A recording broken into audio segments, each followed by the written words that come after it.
ఓం శతాత్మానం భవతి శతమనంతం భవతి శతమైశ్వర్యం భవతి ఆయుష్యేంద్రియే ప్రతిష్టతి.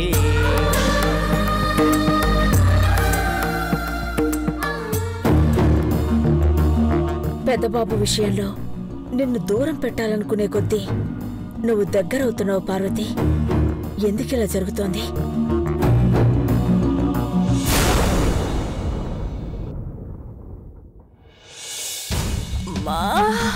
అయ్యో నా పని అయిపోయింది. అయ్యో తగ్గిపోతుందిలే నీళ్ళు. కొంచెం ఓపిక పట్టు, నీళ్ళు తగ్గిపోతుంది. కూర్చో కూర్చో. అయ్యో అలా పడిపోయావేంటి కొండ? కూర్చో అని చెప్పావు కింద కుర్చీ వేయలేదా?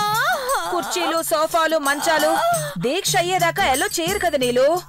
నేను కింద కూర్చోమన్నాను, నువ్వు ఇలా పడిపోతావు అనుకోలేదు. దీక్ష పేరుతో నా బాడీని ఉగాది పచ్చడి చేసేసారా అంటే, అందులోను అది సరిపోదంటూ త్రిశూలానికి చెయ్యి గుచ్చమన్నారా అంటే.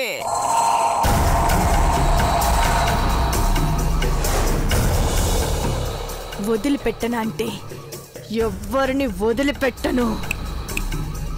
చూసావా, ఇప్పుడు విను. నువ్వు వదిలిపెట్టనని దవడ పళ్ళను గట్టిగా కొనుక్కోవడం కాదు, నిన్నే పెదబాబు వాళ్ళు వదిలిపెట్టరు. అర్థం కాలేదా?